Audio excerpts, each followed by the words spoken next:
ಪ್ರಥಮ PUC ಕನ್ನಡ ವಿಷಯದ ಉಪನ್ಯಾಸ ಮಾಲಿಕೆಗೆ ತಮಗೆಲ್ಲರಿಗೂ ಸ್ವಾಗತ.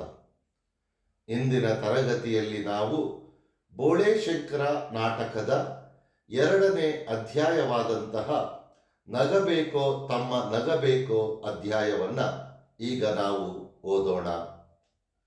ಭಾಗವತರಿಗೆ ಅಣಕಿಸಿ ಹಾಡುತ್ತಾ ಕುಣಿಯುತ್ತಾ ಪಿಶಾಚಿಯ ಪ್ರವೇಶ. ಪಿಶಾಚಿ 1.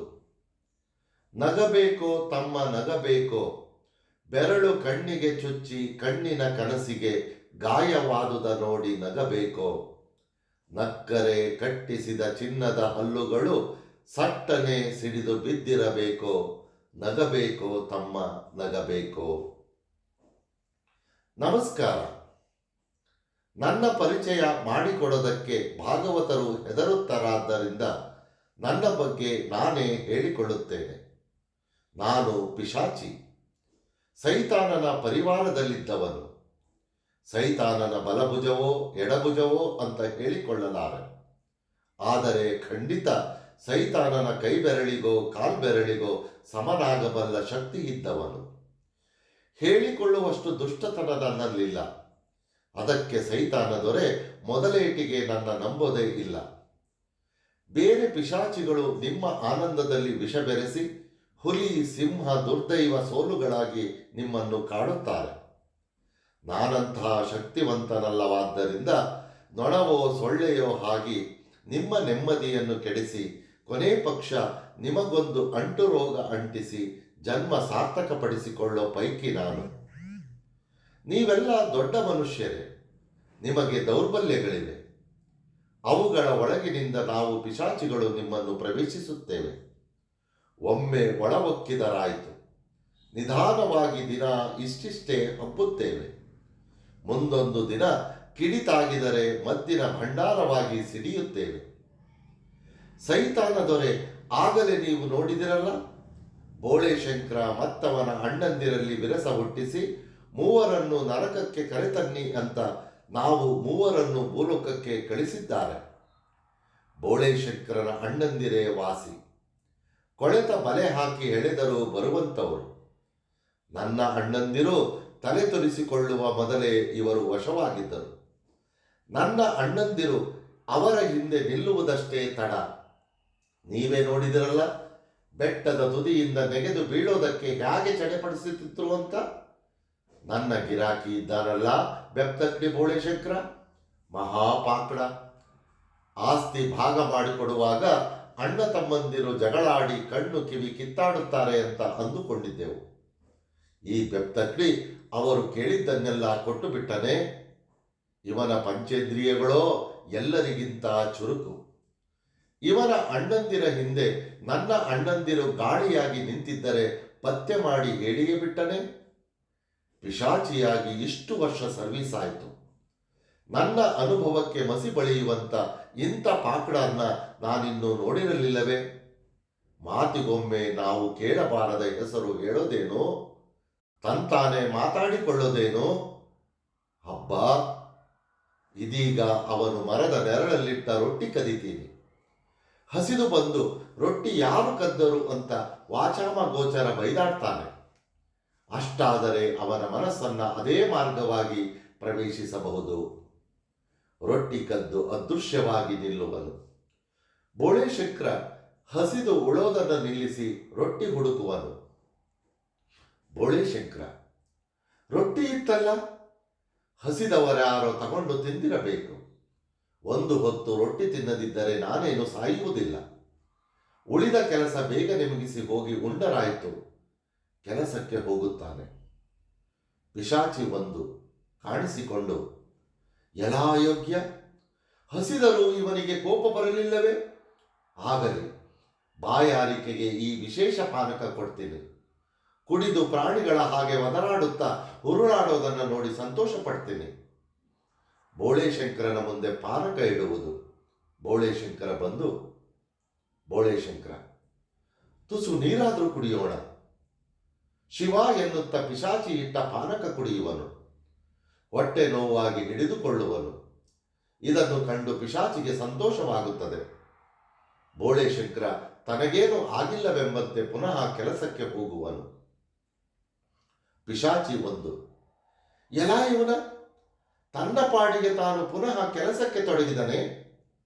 ಒಂದು ತೊಟ್ಟು ಪಾನಕ ಅಂದರೆ ಒಂದು ನರಕ ಇದ್ದ ಹಾಗೆ. ಅಂಥದ್ರಲ್ಲಿ ಪಾತ್ರೆ ತುಂಬ ಪಾನಕ ಕುಡಿದು ಸುಮ್ಮನೆ ಕೆಲಸ ಮಾಡುತ್ತಿದ್ದಾನೆ. ಮನುಷ್ಯರಂತೆ ವೇಷ ಬದಲಿಸಿ ಬೋಳೆ ಶಂಕರನ ಮುಂದೆ ಹೋಗಿ ನಿಲ್ಲುತ್ತದೆ. ಪಿಶಾಚಿ 1, ನಮಸ್ಕಾರಣ್ಣ. ಬೋಳೆ ಶಂಕರ, ಶರಣು ಶರಣಾರ್ಥಿ. ಪಿಶಾಚಿ 1, ಏನಣ್ಣ ಬೋಳೆ ಶಂಕರ, ದುಡ್ದು ದಡಿದಿದ್ದೀಯ. ಒಂದಾಟ 2 ಸೇರಿ 5 ಆಗೋ ಆಟ ಆಡೋಣವಾ? ಬೋಳೆ ಶಂಕರ, 2 ಸೇರಿ 4 ಆಗಬೇಕು. 5 ಆಗೋದು ಬಂದರೆ ನೀನೇನು ಕೆಲಸ ಮಾಡ್ತೀಯ? ಪಿಶಾಚಿ 1, ಕೆಲಸ ಯಾಕೆ ಮಾಡಬೇಕು? 2 ಸೇರಿ 5 6 ಆಗೋದಾದರೆ ಕ್ಷಣದಲ್ಲಿ 8 10 ಗಿಟ್ಟುತ್ತೆ, ಸಾಲದ?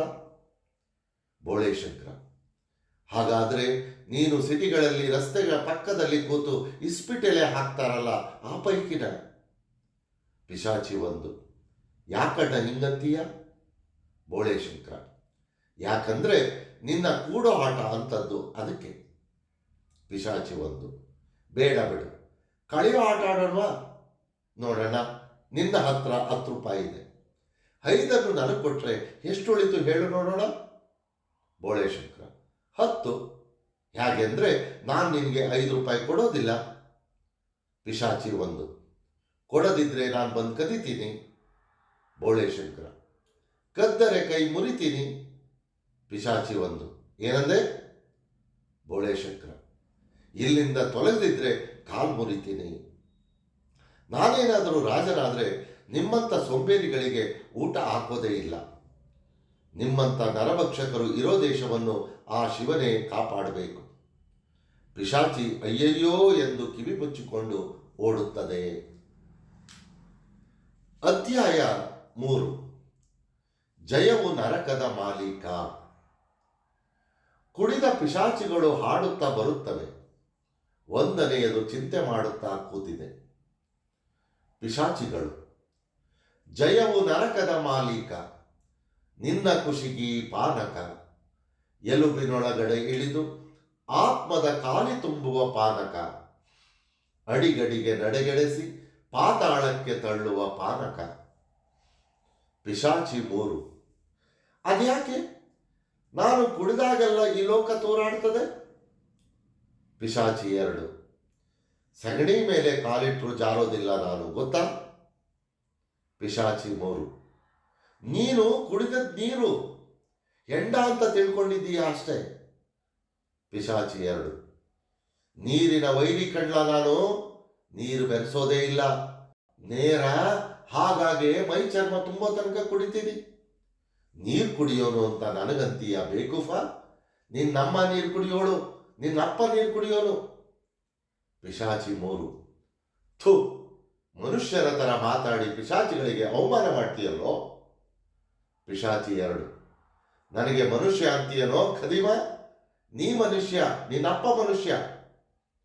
ಪಿಶಾಚಿ 3, ಸಕಾಲದಲ್ಲಿ ಬಾಯಿ ಮುಚ್ಚದಿದ್ರೆ ಅನ್ನಬಾರದನ್ನ ಅಂದು ಬಿಡ್ತೇನೆ. ಪಿಶಾಚಿ 2, ಹೆದರಿಕೆ ಹಾಕ್ತೀಯನೋ ಬಡವ? ನಿನ್ನ ತಾತ ಮನುಷ್ಯ, ನಿನ್ನ ಅಜ್ಜ ಮನುಷ್ಯ.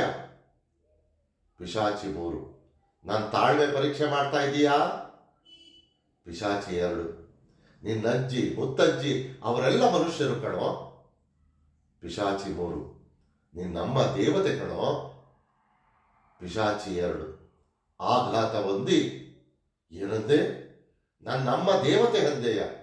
ಅಯ್ಯೋ ಅಯ್ಯೋ ಸೈತಾನ ತಂದೆ, ನೀನೇ ಕಾಪಾಡೋಯಪ್ಪ. ಅಳುವನು, ಅಯ್ಯೋ ದೇವತೆ ಅಂದೆಯಲ್ಲೋ ನನ್ನಮ್ಮನ್ನ. ಯಾಗೋ ಅವಳ ಮುಖ ನೋಡ್ಲಿ, ಅವಳಿಗೆ ಈ ವಿಷಯ ಗೊತ್ತಾದ್ರೆ, ಅಯ್ಯೋ ಯಜಮಾನರಿಗೆ ಹೇಳಿ ನರಕದಿಂದ ನಿನ್ನನ್ನು ಹೊರಗೆ ಹಾಕಿಸ್ತಿದ್ರೆ ನಾನು ಪಿಶಾಚಿನೇ ಅಲ್ಲ. ಪಿಶಾಚಿ 3, ನಮ್ಮಿಬ್ಬರ ಜಗಳದಲ್ಲಿ ಯಾಕಣ್ಣ ಯಜಮಾನರ ಹೆಸರು ತರಬೇಕು? ಪಿಶಾಚಿ 2, ಮತ್ತೆ ನೀ ನನ್ನಮ್ಮನ ದೇವತೆ ಅಂದದ್ದು? ಪಿಶಾಚಿ 3, ಅಲ್ವೋ, ನಾವು ಪಿಶಾಚಿಗಳು, ಸುಳ್ಳು ಹೇಳೋದೆ ನಮ್ಮಲ್ಲಿ ಸಭ್ಯತೆ ಅಲ್ವೇ? ಪಿಶಾಚಿ 2 ಅಂದರೆ ಪಿಶಾಚಿ 3 ಅಂದರೆ ನಾನು ನಮ್ಮನ್ನ ದೇವತೆ ಎಂದದ್ದು ಸುಳ್ಳೆ ಕಂಡ್ಲ. ಪಿಶಾಚಿ 2 ಹಂಗೇಳು ಮತ್ತೆ. ಪಿಶಾಚಿ 3 ನೀ ನನಗೆ ಮನುಷ್ಯ ಅಂದದ್ದು ಸುಳ್ಳು ತಾನೆ. ಪಿಶಾಚಿ 2 ಓಹೋ. ಪಿಶಾಚಿ 3 ಬಾ ಹೋಗೋಣ. ಬೋಳೆ ಶಂಕರನ ಹತ್ತಿರ ಹೋದನಲ್ಲ ತಮ್ಮ, ಅವನಿಗೇನಾಯಿತು ನೋಡೋಣ. ಇಬ್ಬರು ಜಯವು ನರಕದ ಮಾಲೀಕ, ನಿನ್ನ ಖುಷಿಗಿ ಪಾನಕ. 1 ಗುಟುಕು ಪೂರಕ, 2 ಗುಟುಕಿಗೆ ಮಾರಕ, 3 ಗುಟುಕಿಗೆ ತಾರಕ, 4 ಗುಟುಕಿಗೆ ನಾರಕ. ಪಿಶಾಚಿ 3 ಅರೆ ನಮ್ಮ ತಮ್ಮ ಇಲ್ಲೇ ಕುಂತವನೇ.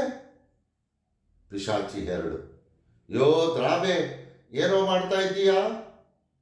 ಪಿಶಾಚಿ 1 ನನ್ನ ದುರ್ದೈವದ ಮೇಲೆ ಒಂದಿಷ್ಟು ಉಗಿತಾ ಇದ್ದೀನಿ. ಪಿಶಾಚಿ 2 ನಿನಗೆ ನೀನೇ ಮರ್ಯಾದೆ ಮಾಡ್ಕೊಳ್ತೀಯಲ್ಲಪ್ಪ, ನಮಗೂ ಅವಕಾಶ ಕೊಡು. ಥೂ ಥೂ. 1ನೇ ಪಿಶಾಚಿಯ ಮೇಲೆ ಉಗಿಯುವನು. ಪಿಶಾಚಿ 3 ನಗಾಡಿ ಹಾಡೋ ಕಾಲದಲ್ಲಿ ಏಟು ತಿಂದ ನಾಯಿಯಾಗೆ ಕೂತಿದ್ದೀಯಲ್ಲ, ಏನು ಕತೆ. ಪಿಶಾಚಿ 1 ನಿಮಗೆ ಸಂತೋಷವಾಗಿರೋದಕ್ಕೆ ಕಾರಣಗಳಿರಬೇಕು, ನನಗಿಲ್ಲ. ಹೋಗ್ಲಿ, ನಿಮ್ಮ ಕೆಲಸವೇನಾಯಿತು ಹೇಳಿ. ಪಿಶಾಚಿ 3 ಆಗೋದೇನು, ಇಬ್ಬರು ಅಣ್ಣಂದಿರು ನೀನು ಯಾರನ್ನು ತೋರಿಸಿದರೆ ಅವರ ಕರುಳು ಕಿತ್ತು ತಿನ್ನುತ್ತಾರೆ. ಅವರಿಬ್ಬರು ತಮ್ಮ ಹೆಂಡಂದಿರನ್ನು ಕೊಂದು ಕುಣಿದಾಡೋ ದೃಶ್ಯ ನೋಡಬೇಕೋ, ಬೇಕಿದ್ರೆ ಹೇಳು. ಪಿಶಾಚಿ 2 ನಿನಗೆ ಮನರಂಜನೆ ಬೇಕಿದ್ರೆ ಹೇಳು. ಆ ಮೀಸೆ ಮತ್ತು ಹೊಟ್ಟೆಯವನನ್ನ ಹಿಡಿದುಕೊಂಡು ಬರೋದು 2 ನಿಮಿಷದ ಕೆಲಸ. ಪಿಶಾಚಿ 1 ಇದನ್ನೆಲ್ಲ ಹೇಗೆ ಸಾಧಿಸಿದ್ರಿ. ಪಿಶಾಚಿ 3 ಸರ್ದಾರ ಸೋಮಣ್ಣ ಇದ್ದಾನಲ್ಲ, ಮೊದಲು ಅವನ ಮೀಸೆ ಹುರುಸಾಗಿ ಬೆಳೆಯೋ ಹಾಗೆ ಮಾಡಿದೆ. ಬೆಳಿತೋ ಇಲ್ವೋ, ಶೂರ ಧೀರ ಅಂತ ಜಂಬ ಕೊಚ್ಚಿಕೊಳ್ಳೋ ಹಾಗೆ ಮಾಡಿ ಮೀಸೆ ತೀಡಿಕೊಳ್ಳೋ ಹಾಗೆ ಮಾಡಿದೆ. ಆಮೇಲೆ ಒಬ್ಬ ರಾಜನ ಹತ್ತಿರ ಕಳಿಸಿದೆ. ರಾಜ ಇವನನ್ನು ಸೇನಾಪತಿ ಮಾಡಿದ. ಆದರೂ ಇವನ ಮೀಸೆ ಬೆಳಿತಾನೇ ಇತ್ತು. ಮೀಸೆ ಎಷ್ಟಪ್ಪ ಬೆಳೀತು ಅಂದರೆ ಅವನಿಗೆ ದೇಶವೇ ಕಾಣದಾಯಿತು. ಯಾರ್ಯಾರನ್ನೋ ತುಳಿದ, ಯಾರ್ಯಾರನ್ನೋ ಎಡವಿದ. ಕೊನೆಗೆ ಇಂಡಿಯಾ ದೇಶದ ರಾಜನ ಮೇಲೆ ದಂಡೆತ್ತಿ ಹೋಗೋ ಹಾಗೆ ಮಾಡಿದೆ. ಇಂಡಿಯಾ ದೇಶದ ರಾಜನಿಗಾದರೆ ಕಣ್ಣು ಸರಿಯಾಗಿ ಕಾಣಿಸುತ್ತಿತ್ತು. ಜೊತೆಗೆ ಹುಲ್ಲಿನಿಂದ 1,00,000 ಸೈನ್ಯ ತಯಾರಿಸಿಕೊಟ್ಟಿದ್ದೆ. ಕೊನೆಗೆ ನಮ್ಮ ಮೀಸೆ ಸೋತು ಸೆರೆ ಸಿಕ್ಕ. ಇಂಡಿಯಾದ ರಾಜ ಅವನ ಮೀಸೆಗೆ ಮಣ್ಣು ಹಚ್ಚಿ ತಾನೇ ಖುದ್ದಾಗಿ ಆ ಮೀಸೆ ಬೋಳಿಸಿ ಇವನನ್ನು ಜೈಲಲ್ಲಿಟ್ಟಿದ್ದಾನೆ. ಈಗ ನಾನು ಮಾಡಬೇಕಾದ್ದು ಒಂದೇ ಸಣ್ಣ ಕೆಲಸ, ಅವನನ್ನ ಮುಗಿಸೋದು. ಪಿಶಾಚಿ 1 ನೀನೇನು ಮಾಡಿದೆ ಅಣ್ಣ. ಪಿಶಾಚಿ 2 ನನ್ನ ಬಗ್ಗೆ ನೀವ್ಯಾರು ಯೋಚನೆ ಮಾಡೋದೇ ಬೇಡ. ಸಾವುಕಾರ ಡಪ್ಪು ನನ್ನ ಸರಿಯಾಗಿ ಹಿಡಿದು ಬಿಟ್ಟಿದ್ದೀನಿ. ಈಗ ಅವನ ಹೊಟ್ಟೆ ಎಷ್ಟು ದೊಡ್ಡದಾಗಿದೆ ಎಂದರೆ ಅವನು ತನ್ನ ಮೊಣಕಾಲು ನೋಡಿದರೆ ಗುರುತು ಹಿಡಿಯೋದೇ ಇಲ್ಲ.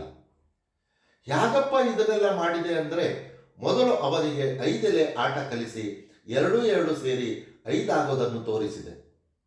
ಆಸೆ ಜಾಸ್ತಿ ಆಯಿತು. ಮೋಸ ಮಾಡಿದ, ಕಳ್ಳತನ ಮಾಡಿದ.